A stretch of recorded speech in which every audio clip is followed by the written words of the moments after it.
And then Florian, because he has not taken a therapy session seriously in his life, was like, name a thing. Give me an example. I trust her. I trust everything. I don't know. Stacy starts naming off in the interview. She's like, here's all the things he doesn't trust me with. Credit cards. What I'm wearing. Who I'm talking to. She's like, no, he doesn't. I thought that was more fun. That's the I love mess part of me was like, can we just talk about what we don't trust? Yeah. That sounds like it would be more fun. Listener discretion advised. Adult language and mature content.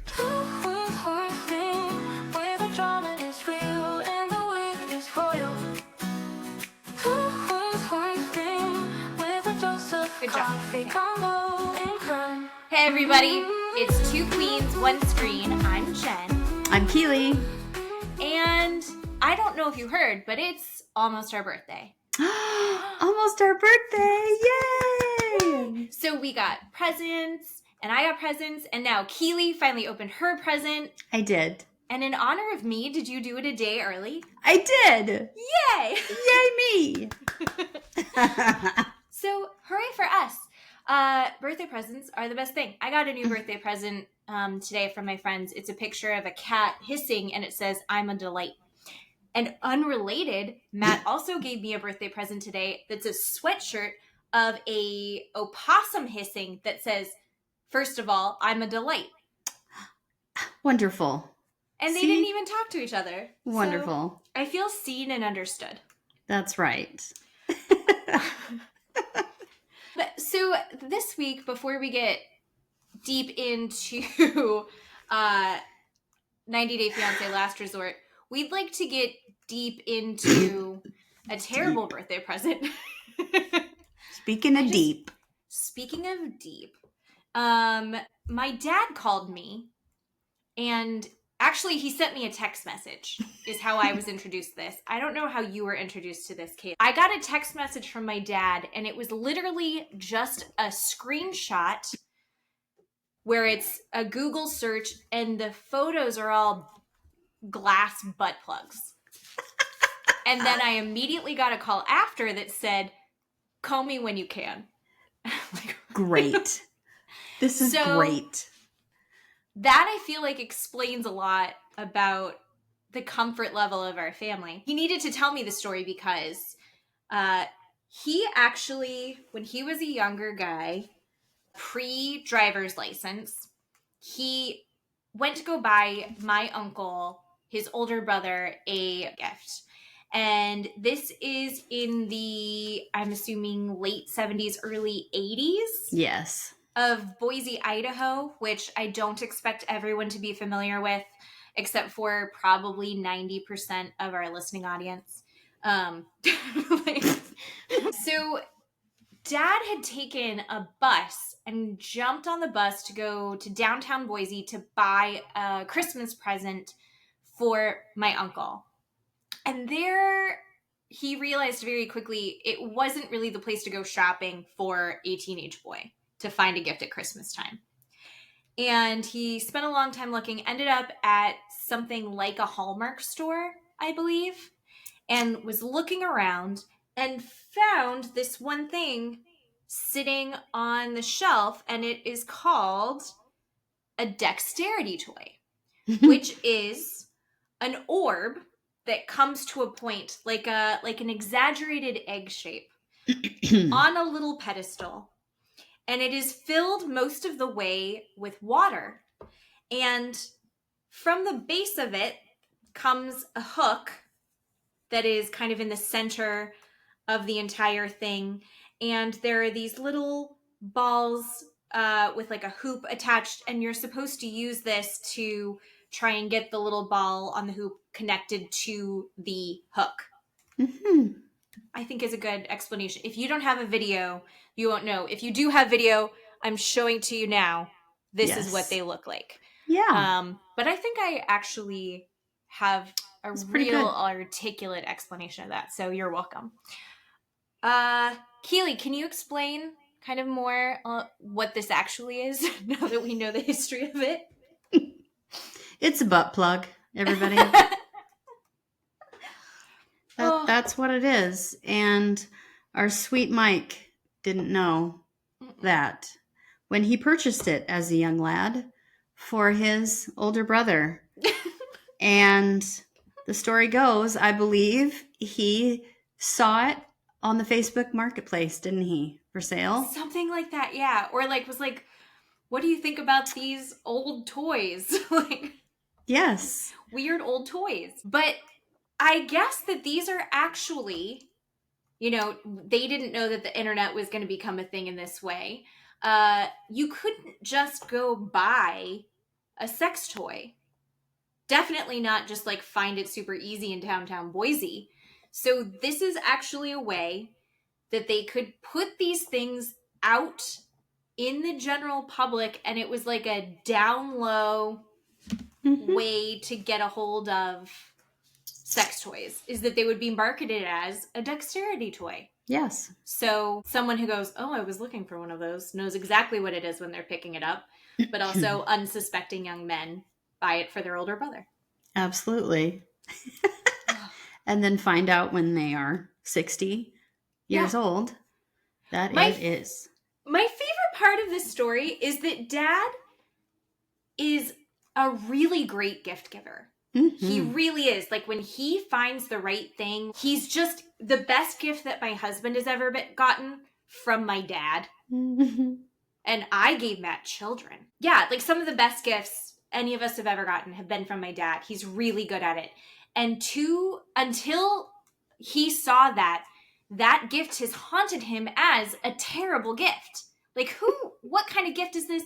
It wasn't that exciting. What was he actually supposed to do with it? He didn't get him anything heartfelt or like useful. They all just kind of went, oh, okay. And he said that for decades he has thought about that and kind of had that little twinge of like, oh, I really regret getting him that gift. And now I think he feels really great about it. Absolutely. How can you not? Oh, and he feels really great that Carl was the receiver of that gift because of their relationship. Yeah, not my husband. Not Steve. Not Steve. It's the oldest brother. Yes. The oldest brother gets the butt plug. Mm-hmm. Yeah, because he's tightly wound, so he needs one to loosen it up a little bit. Oh, no comment. See, I don't know. The Cheney guys, they move to Florida and they chill out significantly, is what I've heard. But actually, is Steve tightly wound? I feel like he hides it well. Oh, he's very tightly wound. But he keeps it. Keeps it like hidden. He keeps it hidden. Your dad loosens him up quite a bit. When they're around each other, they act like they're 12 years old. It's very cute. I'm going to see him this weekend. I spent last weekend with him at a koi fish show, and then this weekend he hired a magician for my birthday party. So, did you guys hear I was getting a magician? I'm so excited. It's not weird at all. Not weird. I don't want to put words in your mouth, but I feel like that's half of why you like me. Because you don't know what you're going to get from me, right? I just want to know what kind of show this magician is going to do at an adult birthday party. No, they're going to be children there, so hopefully it's not. So hopefully he keeps it kind of clean. Apparently, he's won many awards in South America. I genuinely have no idea. It's going to be a delight. I don't have a segue. I don't know how to I don't know how to flow from this over to the other thing. But it was a week this week. This whole week has been intense. So thank goodness I get the magician, because there's been a lot going on.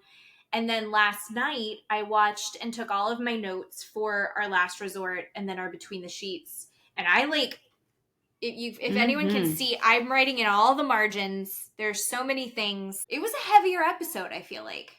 Yeah, there was a lot. It was episode 15. They named it Last Time Asking.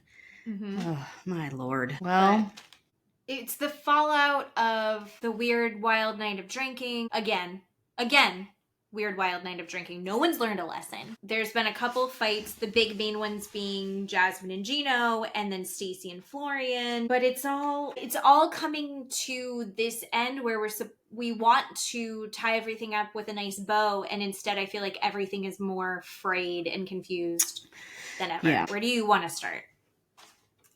Oy.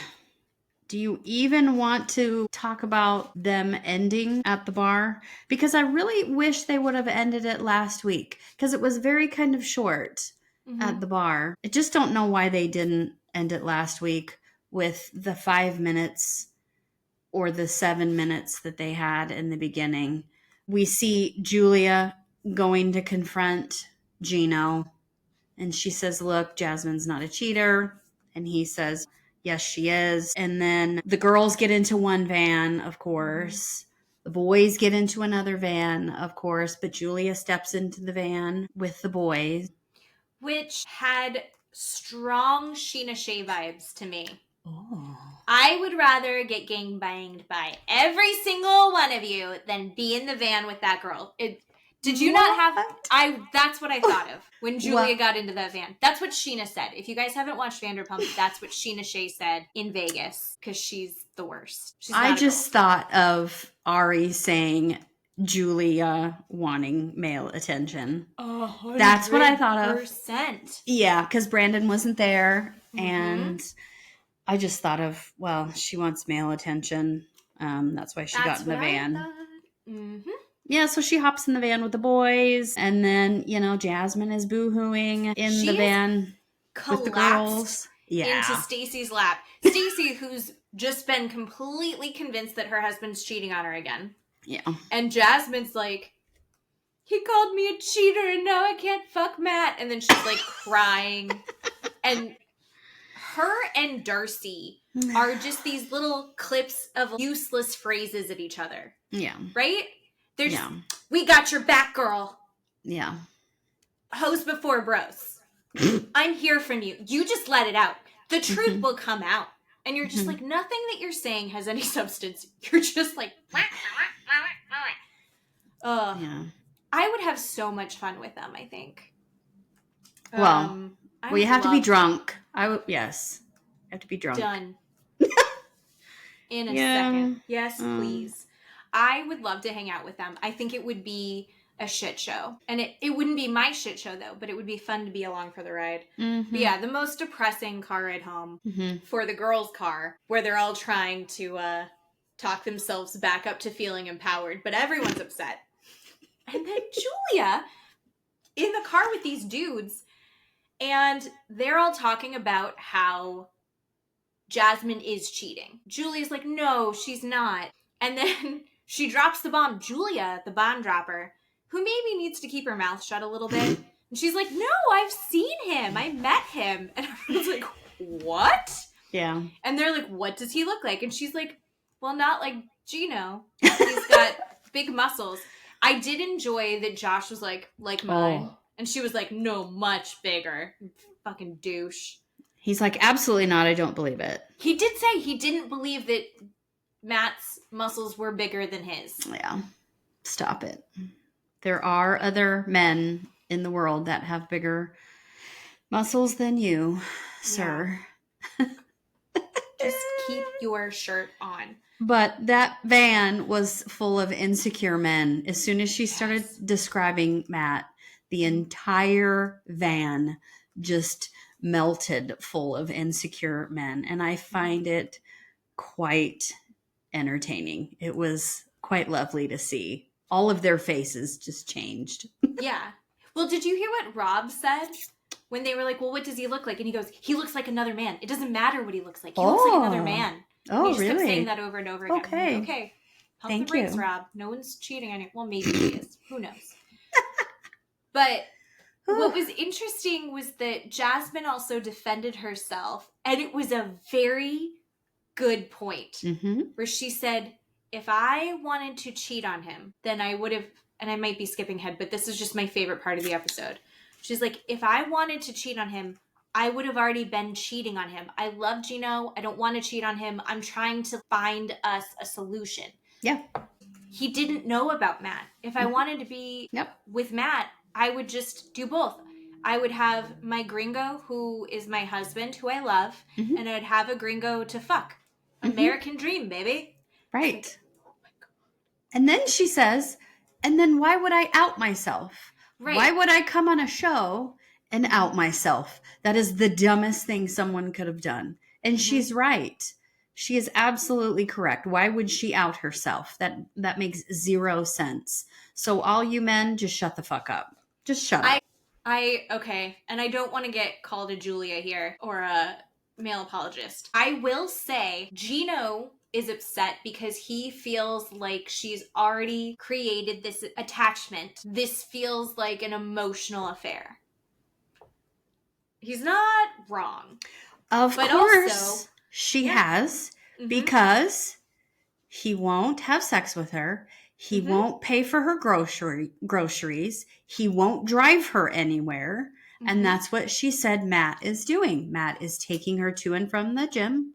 Matt is buying her groceries and giving her financial support.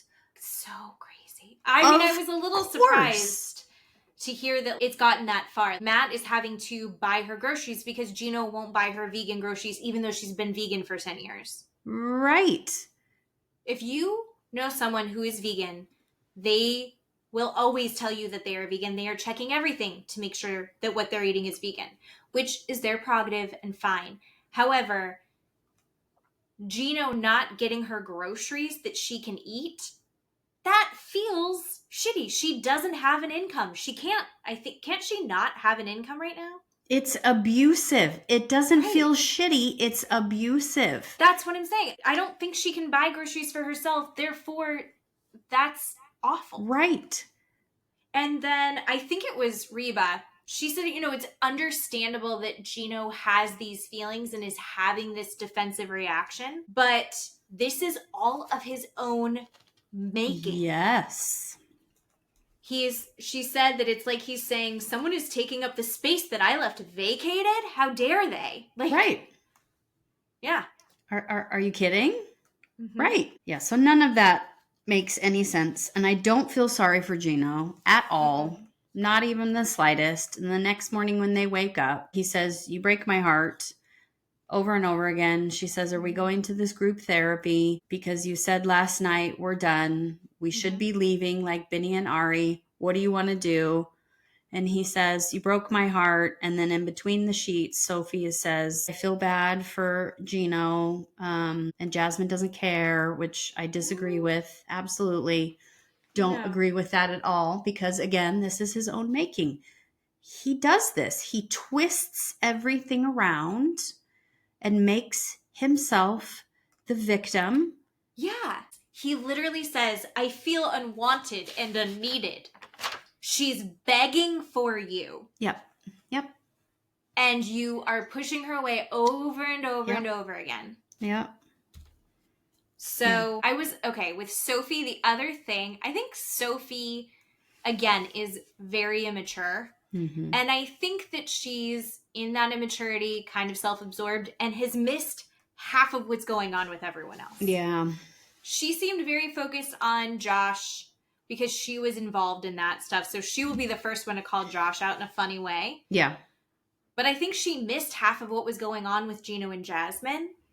And so when she's saying, I think that that's unfair of Jasmine, and, he's saying that his heart is broken, she's not looking that closely and does not see the manipulation that's happening there.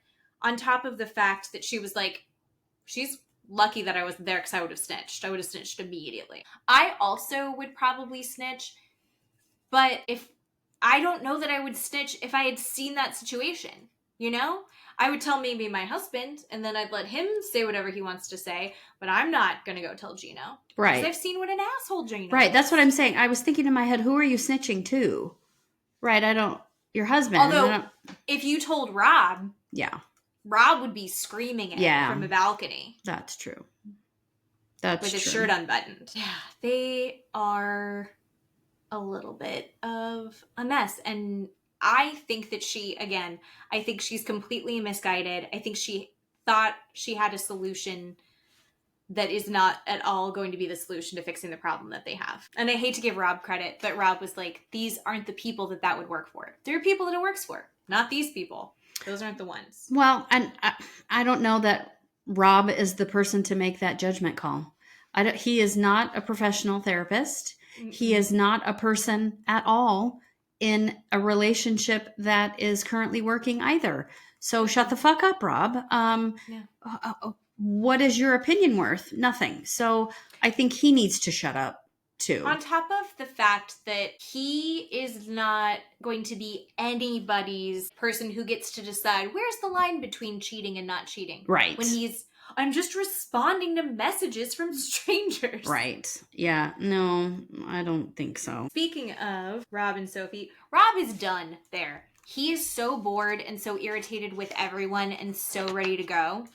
And what I find delightful is that when we do kind of transition into the morning after, they kind of show everybody waking up. And they show Rob and Sophie in bed.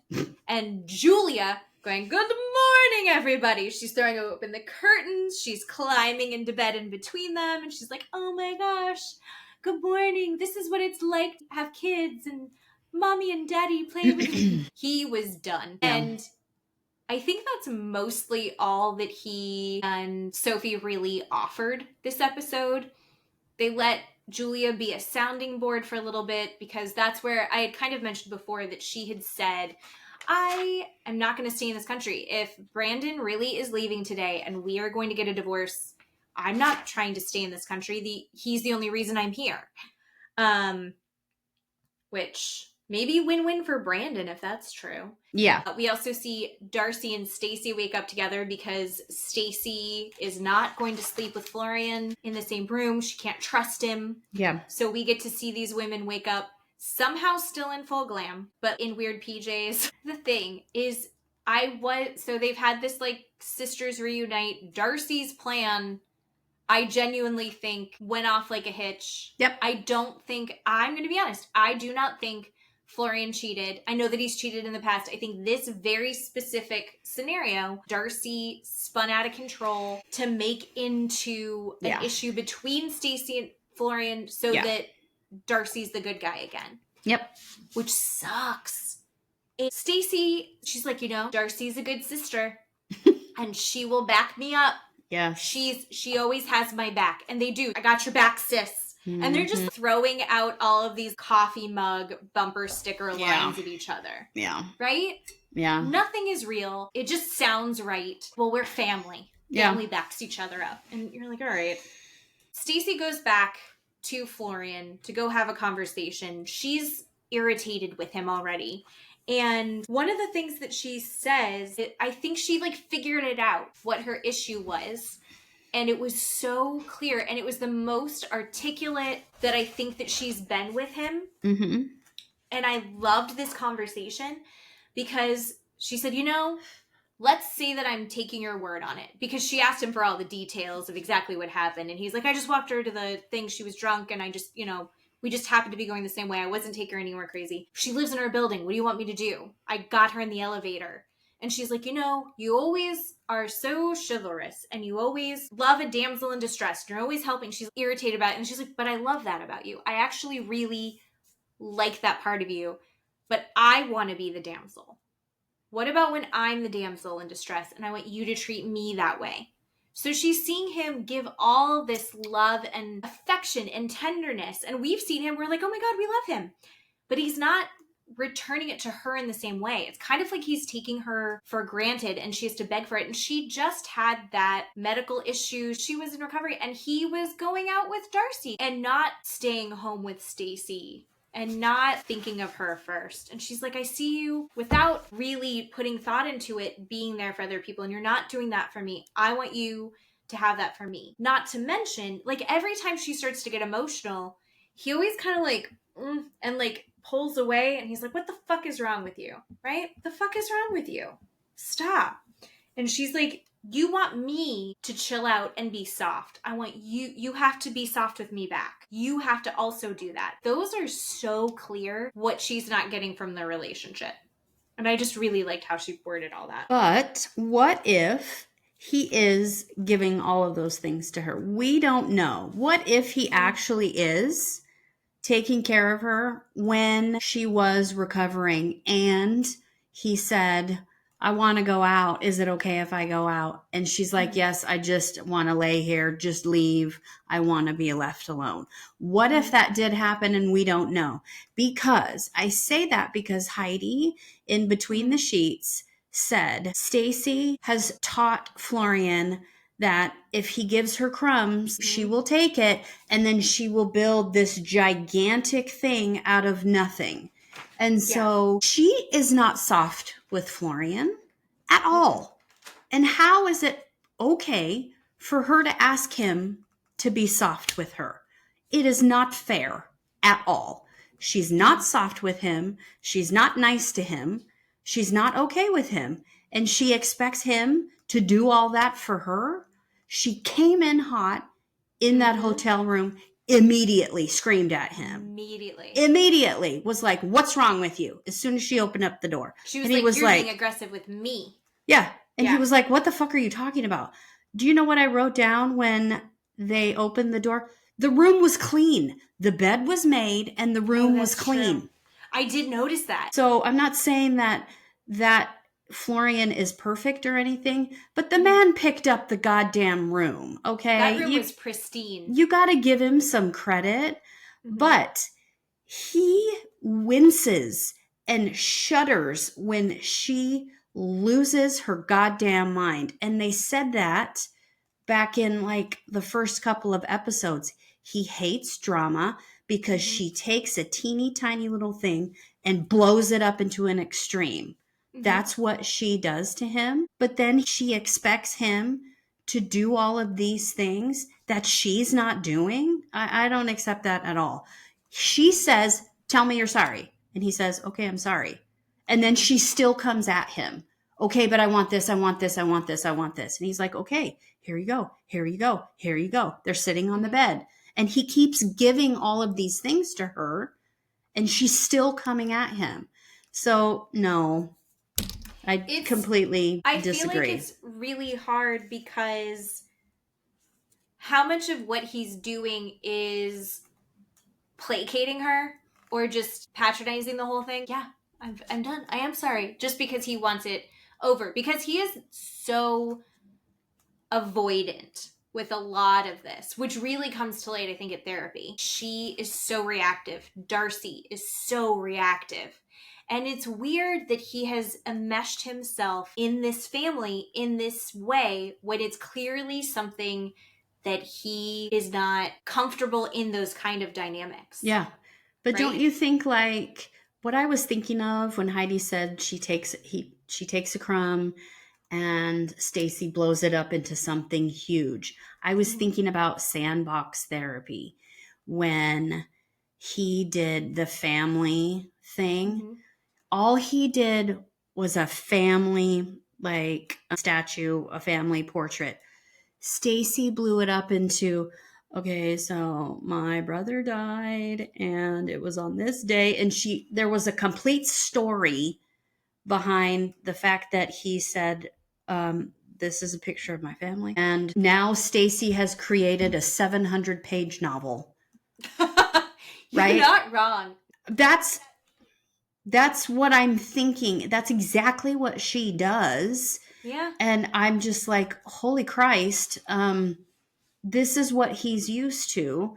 So all he has to do is just give her one word and she runs with it and, you know, we're done. He doesn't have to put any effort into anything.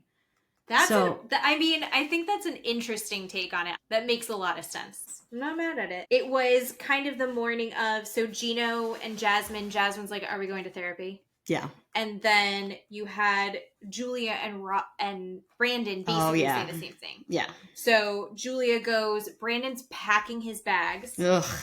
And he's like, I don't see the point. You've hurt me too much. What else am I going to learn? What else have you got for me? Yeah. And fair. He starts talking about how she's done all of these things without his approval. Mm-hmm. And that is one of those things that just sticks me in the eyeball just wrong. And you're like, ooh. Ooh.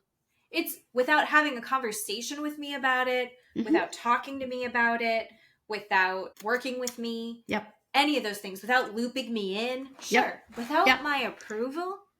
Ew. That gives me the ick. It gives me the ick. And it would give me the ick whether it was a dude saying it or a woman saying it. Yes. I don't need Matt's approval for shit. That is why I have 5 cats. That is why I have 37 fish.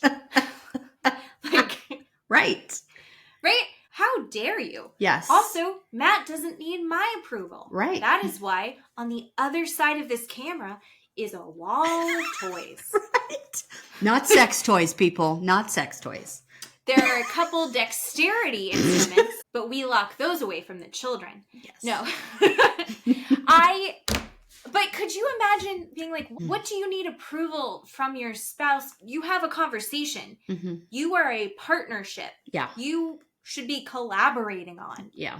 There's not a hierarchy, and it's very clear. I mean, I know that we're babying Brandon this episode, but it's very clear that there is such a hierarchy in how Brandon sees the world and how he functions within the world. I don't know if it's because his mom's a psycho. I don't know if it's because they are Bible Belt bumfuck nowhere Virginians. I don't know if it's because he's an only child.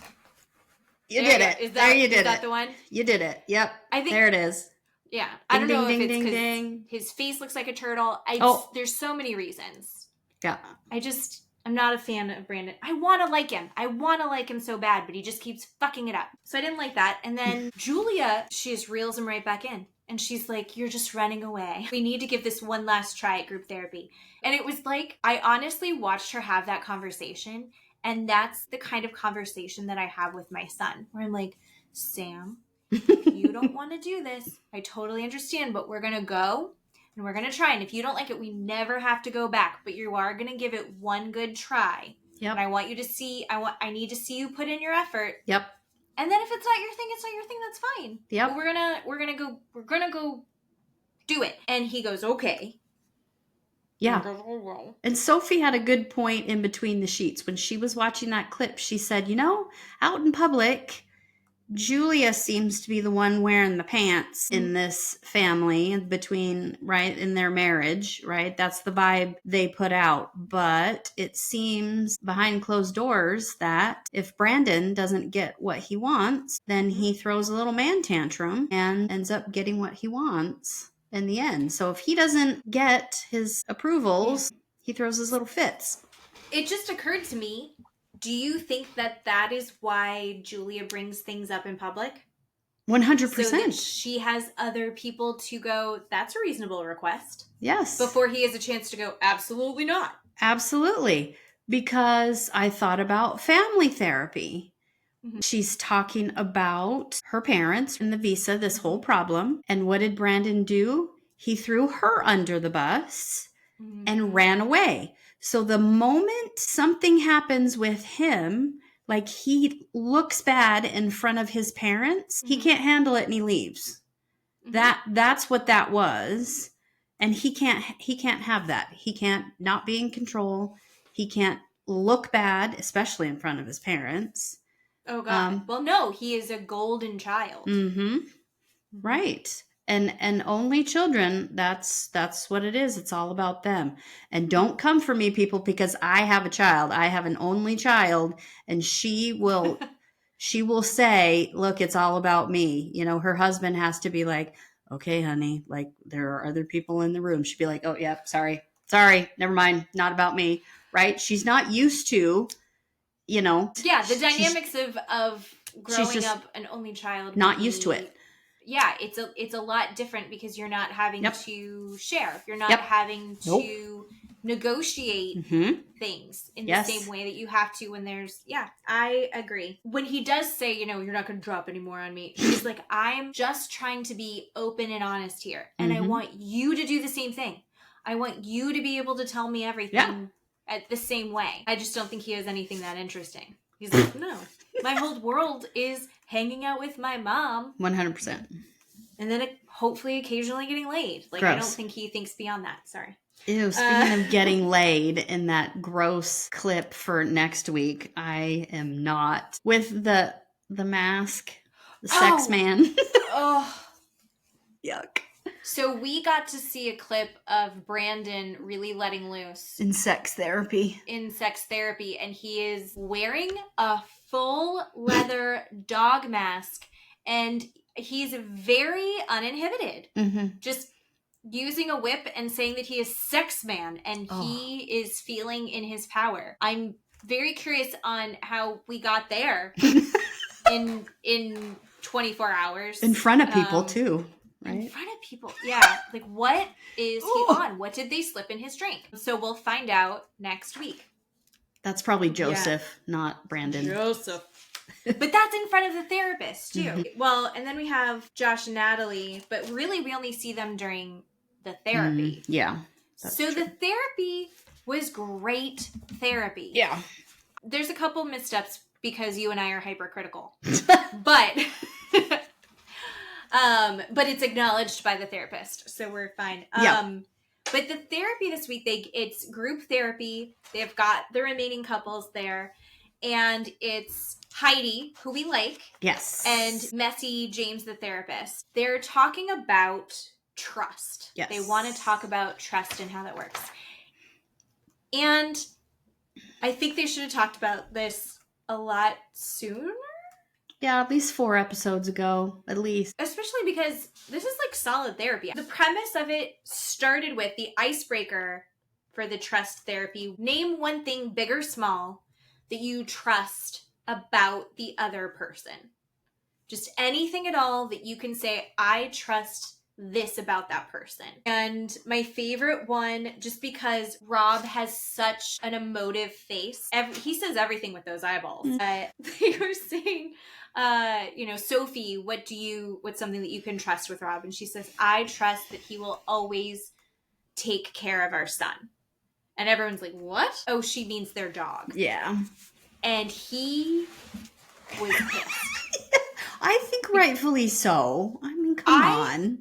Found that very irritating as well. And I don't know if that's like, if anyone who has had a pet, like a dog or a cat, before coming into a relationship, and then you have to share that with your partner, and then that pet also becomes theirs. He's like, what do you mean? Yeah, I'll always take care of this dog that I took care of for 8 years before I met you. Yeah, right.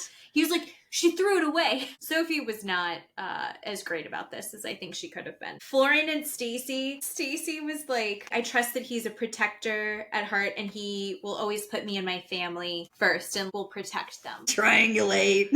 Right. Right. Okay.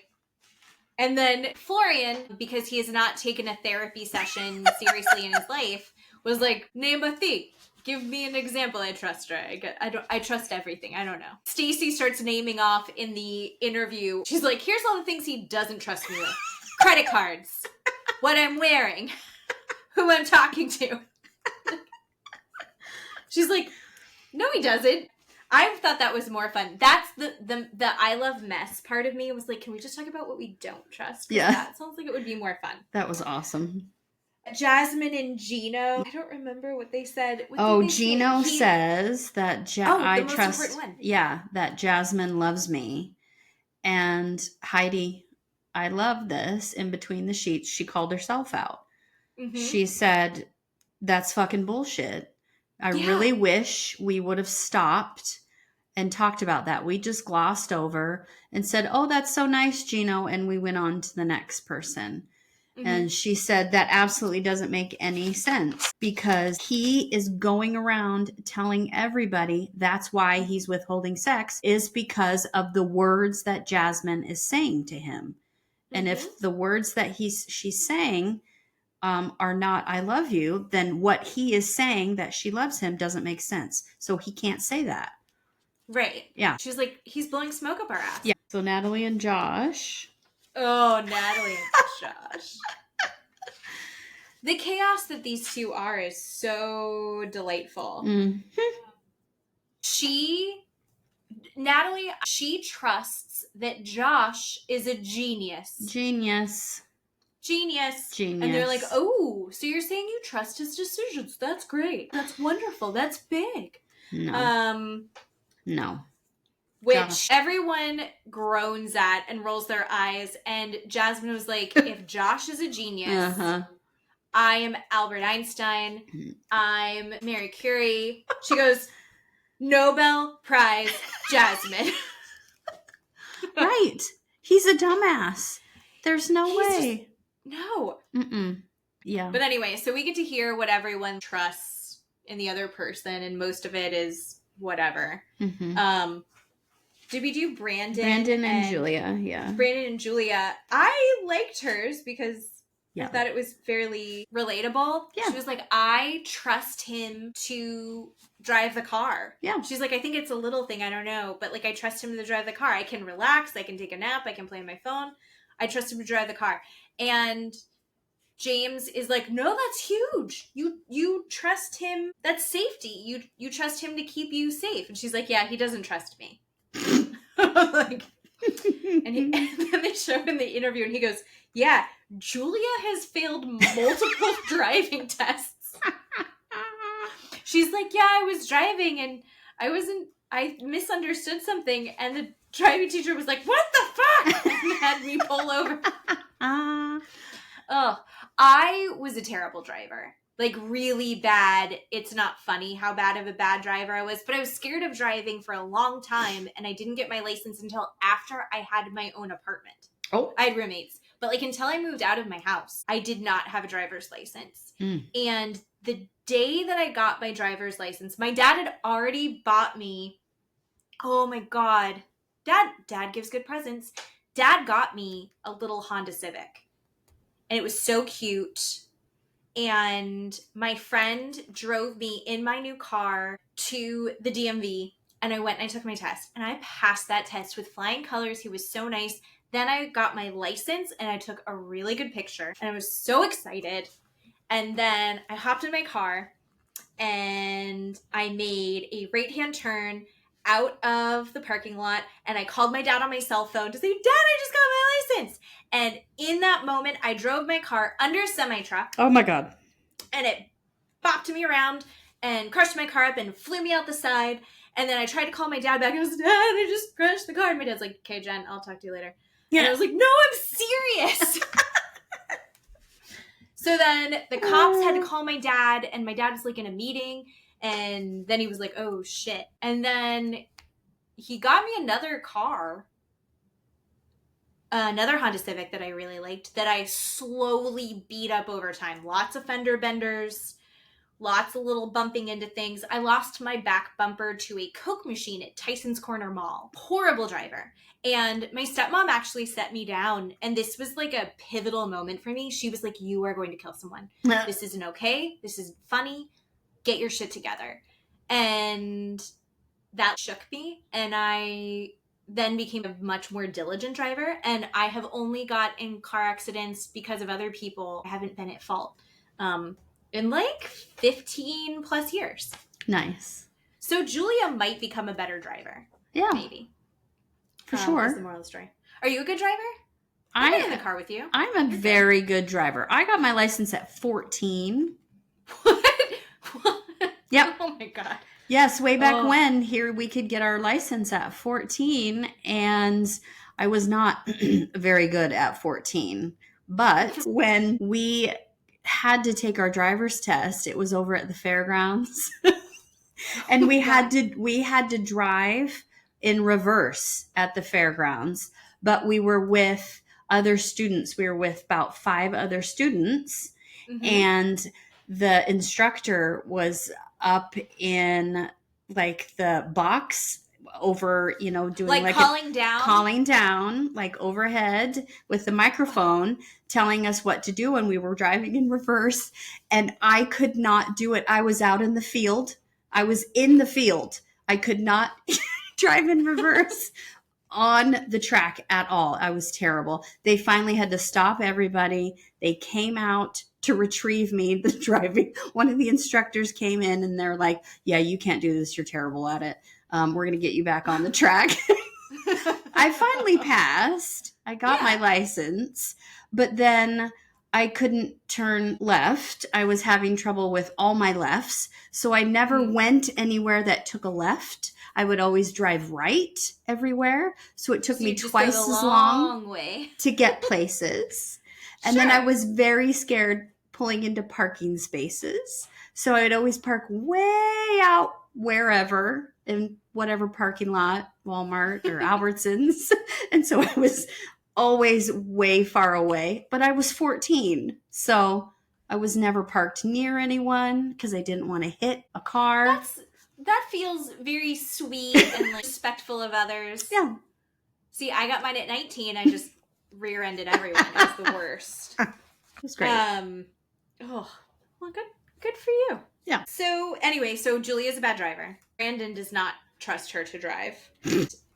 He then gets to say what he trusts about her, and he says, I trust that she will always do whatever she can to make sure that our family prospers. Which, who says prosper? Right. It seems very, like, Old Amish? school. Yeah. I don't know. I don't like it. I didn't like it. No. Not a fan of that one. No, I wasn't a fan either. But everyone goes through and does their things that they trust, and everyone's like, "Aw," and it's sweet. And then the big exercise, the big trust exercise, is talk about an issue. What is an issue that we need to work on? Then we're going to find a Band-Aid for that. It's not a long-term solution, but what is something that's going to make us feel better right now? What's a problem that you have, and then what's a Band-Aid we can put on it? And Brandon is very clear. He's like, the issue is I feel lied to, and I feel like she's just throwing out things that are earth-shattering. I need to see her do something to show me that she's in this. I need to see her put something in that's constructive rather than destructive. Yeah. So do you trust her to only do things to make sure that your family prospers? Right. Yeah, I wasn't... Let's think about it. And so he says, I need for you to go get a second opinion on your fertility issues. That's what I want from you. And they have this turning moment. And she goes, if that's really what you want, then as soon as we leave here, absolutely, that's the first thing I'll do. Yeah. That makes him tear up and start crying. And it was like nothing happened. He was literally packing his bags to leave. And he's like, that thing that you kind of already said that you were going to do earlier in the resort in a different therapy session, now you're definitely going to do it? Awesome, we're good. Right. Now he's sex man, right? He's done. What? He's the one that will accept crumbs. Like, what are you? You're one extreme to the other. Yeah, it was ping pong. Mm-hmm. The one thing that Heidi said, that's not a bandage. That's a real solution. Yeah. Like, you found an actual solution there. So it felt really nice. It felt like the most positive momentum we've had. I think that right there, by the way, we're starting at a high point and it all goes downhill from here. Like, nobody else has a good Band-Aid. Nobody has a Band-Aid that is either a solid Band-Aid or one that I actually believe. Like, Rob and Sophie, they're like, our big issue is communication. So they're going to have their Band-Aid to this is having timed, dated check-ins. I'm sorry, that sounds like Rob wants a paper trail. Right? Like, that's what Paper trail. Doesn't that seem like what it is? I guess. I don't... Yeah. Timed, dated check-ins? And the therapists are like, that's a great idea. If you feel like you're not having the ability to, like, really communicate with each other, making a plan to sit down and go, how are things? Where are you at? Yeah. I just remembered she doesn't live with him. So yeah, that's true. Yeah. I forgot. I guess she's got to do it on FaceTime. But, like, again, that sounds like he's going to use it in court. Okay. Yep. I would have assumed that that's what you thought immediately as well. Timed, dated. I want it notarized. Well, someone has to take care of their son, so they do need it. Where is the dog? It's with him. I trust that he'll take care of the dog. Another one that was like a pile of nothing was Florian and Stacy. Their issue is that they're not listening to each other, and their band-aid is tone and eye contact. We're gonna look at each other when we're talking, and we're not gonna yell. We're Okay. gonna watch our tone. Okay. Yeah. And even the therapists were like, that's the most we're gonna get out of anybody Yeah. here. Right. I mean, he does look at her when he goes, "The fuck are you talking about, Stacy?" Yeah, but he needs to watch his tone. Yeah. That's true. That's true. Maybe he could leave out the F word when he says it. I don't know. Maybe. I mean, that wouldn't hurt. Yeah. There's a whole lot that happened with Natalie Yeah. and Josh, and they're fun because what the fuck? So their issue in their relationship is disrespecting each other. I don't think that that's their biggest issue. I think they have so many issues, and I think that is, at least they're talking when they're disrespecting each other. True. Okay. But they decided that it was the disrespecting is the problem, so that Josh came up with this genius idea that he was going to use the word infinity, and that would be like a code word because she loves the word infinity. It's an ancient thing. Wizards use the infinity symbol in their spells books. So he's going to use that, and that's going to be everyone's note to like not be disrespectful of each other. And it's amazing that he came up with this idea. And they're like, okay, so that's your issue. And you see her kind of go like, And what's amazing is the therapists are doing their job. And they were like, what's that? What was that? We're making a little face. Do you want to talk to us a little bit about this? And Josh is sitting there going, no, you don't want to talk about it. We're all done. You're great. You love what we just said. I'm a genius. And she's like, she's basically saying she needs trust and respect. For her to feel like she's getting that, the Band-Aid would be she wants to see his house. If she could see his house, she would feel that. And he's like, well, maybe stop disrespecting me when we're talking to each other. So the infinity Ouroboros snake eating itself perfection in that moment, because it's just this vicious cycle. Something just broke in my house. What was that? Probably a plate. Wow. It's fine. But anyway, it's this vicious cycle of she wants to see his house. He needs to feel perfectly respected. And as long as she doesn't respect him, he's not going to let her see her house. It's kind of like Gino withholding sex. Yeah. Yes. She's never going to see that house. Or like Sophie put it, it's the social media passwords. I love that she said it the same way. I did it. Social media. Yep. Social media. Yep. But again, we get the juiciest bits in between the sheets. That sounds gross. Ooh. But in this case, it's true. Because they show us an unaired scene with Darcy and Natalie in the pool together. Yeah. Talking about the night before and all this stuff. And yeah. how Natalie's not feeling like secure in the relationship. And then she starts saying that basically she feels like she's wearing a mask. Yeah. That she's kind of created this different version of herself to fit into this lifestyle that she's never experienced before, that she finds so fascinating. His career, the people that he's around, the culture that he's part of. When she was with Michael, she was in the country, and it was a totally different experience than what it's like in LA. I think that that's kind of understandable. Now she's in LA, and she's like, I started doing things to try and fit in more. There's holes in the story, though. Because she's like, I started drinking and I never drank before, and now I'm smoking to try and feel cool there. Josh doesn't drink, so she's not drinking to impress Josh, right? Yeah.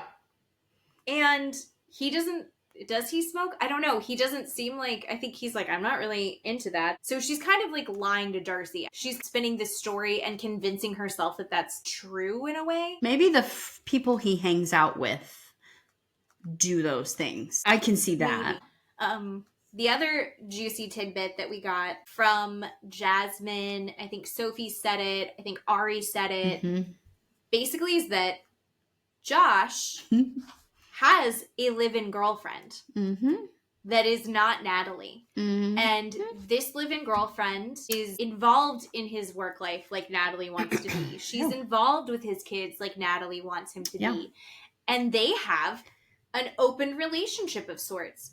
She is fine with him going and having relationships outside of what they have together, as long as she's like, they need to eat after me. She needs to be the only one that's that involved, which, wow.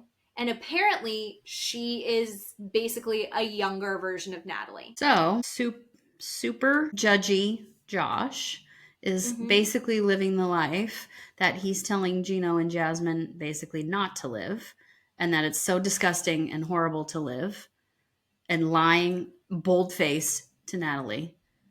And, right? He doesn't like Natalie. That's why she's not coming to his house. Oh, and there's somebody else there. We all knew that in the beginning because there's somebody else there. Why else would you not bring your girlfriend to your home? Because somebody else is there.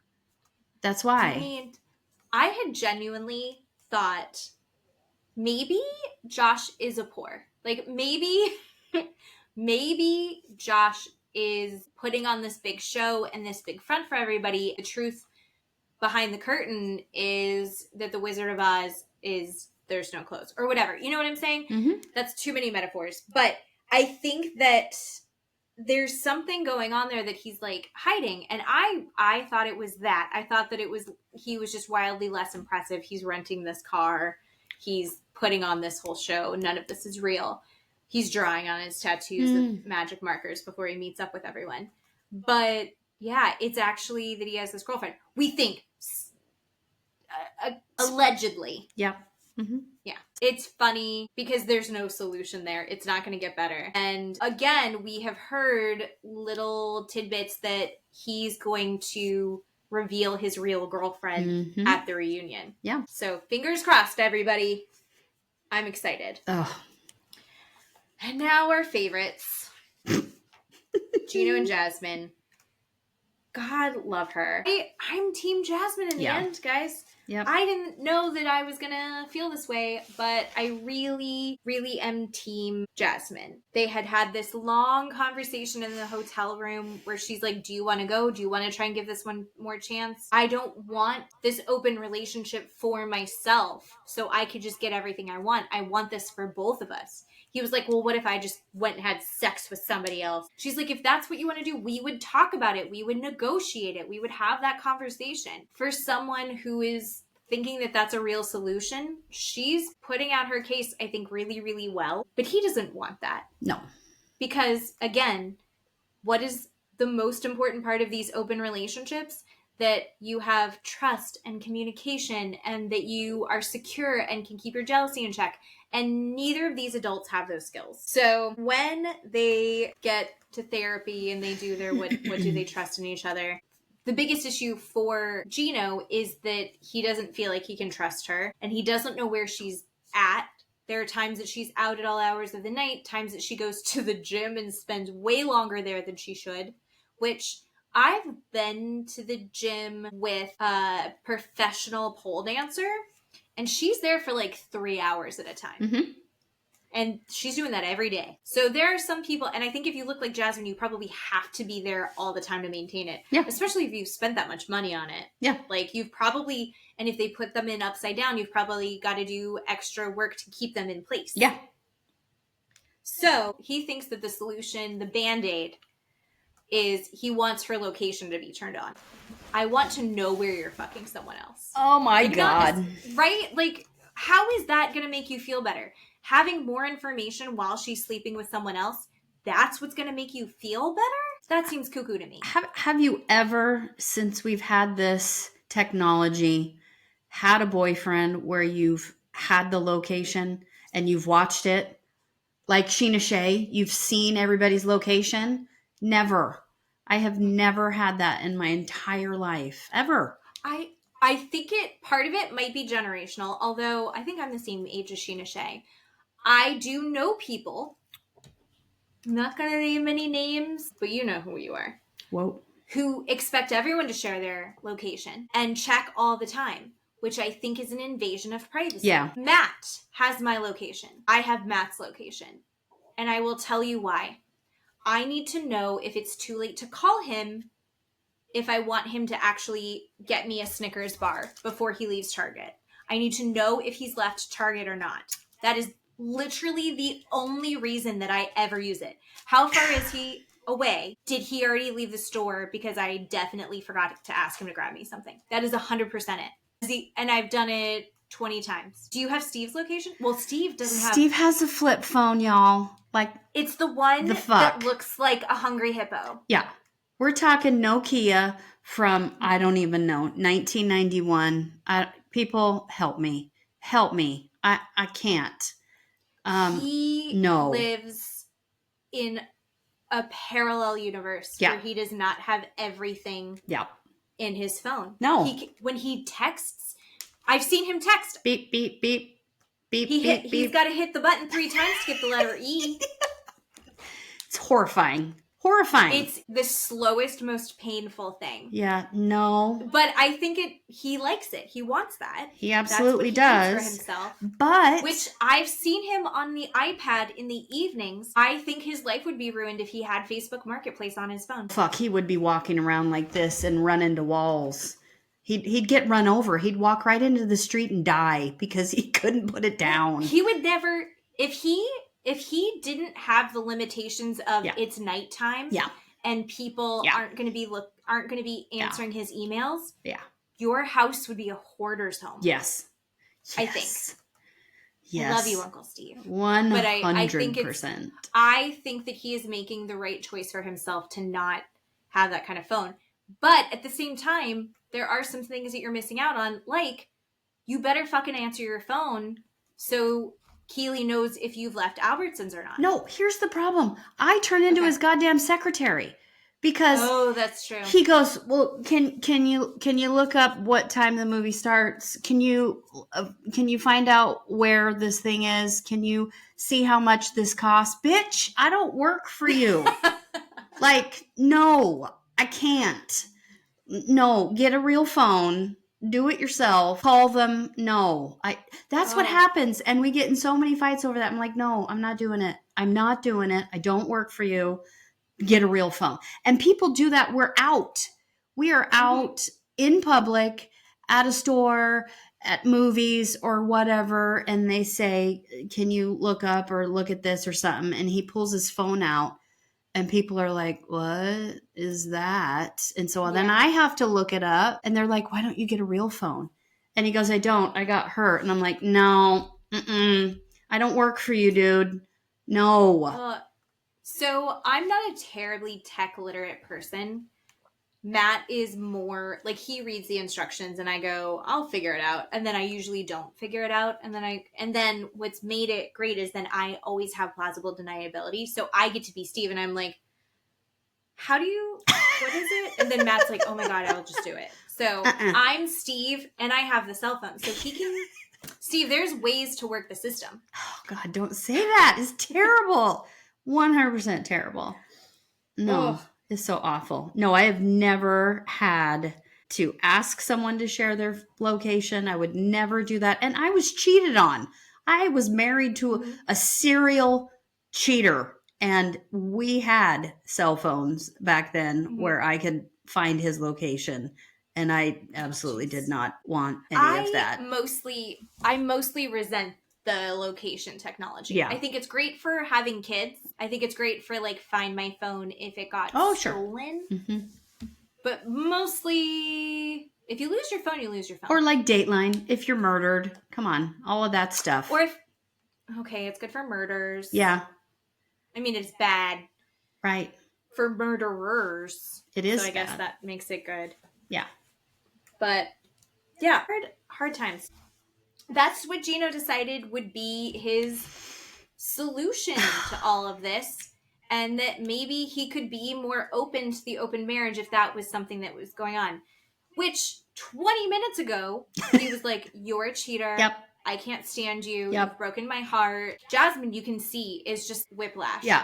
She's like, Gino is unpredictable. Yeah. What the hell, Gino? Wait, no, you aren't open to this. Yeah, no. And that is not a real solution. I don't feel like he took this seriously. He didn't think about it for more than 2 seconds. I want your location. Where are you with Matt? No, I think he strings her along. He gives her these little crumbs, makes her think that he will acquiesce, do what she wants, gets her excited, and then he breaks her heart all over again. And it's cruel. He is just cruel to her. And he likes it. He does it on purpose. Yeah. And he just plays Yep. a dum-dum. He just pretends to be so dumb. Mm-hmm. And it's so And he's annoying. not. He's not. Nope. Mm-mm. No, he's not. And I like that the therapist Heidi knows that. Mm-hmm. And in some way calls him out, even though she didn't do it to his face. No. But she knows it. Reba knows it. Yeah. Everybody knows it. Except for Sarah. Ugh. Oh my God. Speaking of Sarah, I think we only have maybe 2 episodes left, but Something in the like clip, that. for next week, we unfortunately get to see her again. They have like everybody there all at once. Yeah. All hands on deck. Like, we haven't really seen you, but we'll all come back together at the end. They did not do their jobs. Mm-mm. Well, we are ever closer to other shows that we are excited to see. We keep getting little tidbits. They're breadcrumbing us Yeah. with Vanderpump Rules. And I am amped. Do they even have a release date officially for The Valley yet? Yes, April 15. Oh! Oh, it's a good day. Yes, ma'am. So April 15th, mark it on your calendars. It's going to be good. I am ready to see Jax implode. I'm ready to see the 3 under 3 turn into 4 under 4. It's going to be great. Ready for Kristen Doty to have a baby for some reason. Can you not? I'm recording. Well, you need to go find out who broke your dish. If it was a ghost or your kid. You know what, though? So my son, Henry, collects and uses Depression-era glassware. And he also really likes old Fiesta ware and doesn't eat off regular plates. I have dishes that are house dishes, and he does not use those. He uses a uranium glass sundae bowl or sorbet glass or a goblet or all these different fancy plates. And he is also constantly breaking them. Oh. So it's this collection that he also he moves himself through it. So I'm assuming it's one of those old collectible pieces of history. I hope one of those. Oh, no, you don't. And not one of mine. No, you don't. Not really. Oh, there's so much. There's no room. I'm hoping that we are going to redo our pantry as our spring break project, which is where he houses all of his dishware that isn't on display. We're a house of collectors, and it's getting out of control. Nice. Because my husband has Facebook Marketplace on his phone. That's so funny. So with that... Okay, we better go. Bye-bye. We better go. All right, you can cut all this out. I love you. I love you. Happy birthday. Thank you. You're welcome. I hope you have a really fun weekend. Okay. And you actually have a couple fun weekends, and I'm excited for you. Mm-hmm. And then next week, we'll update you guys on that and my magician. Okay. Hope it's not weird. I hope it is.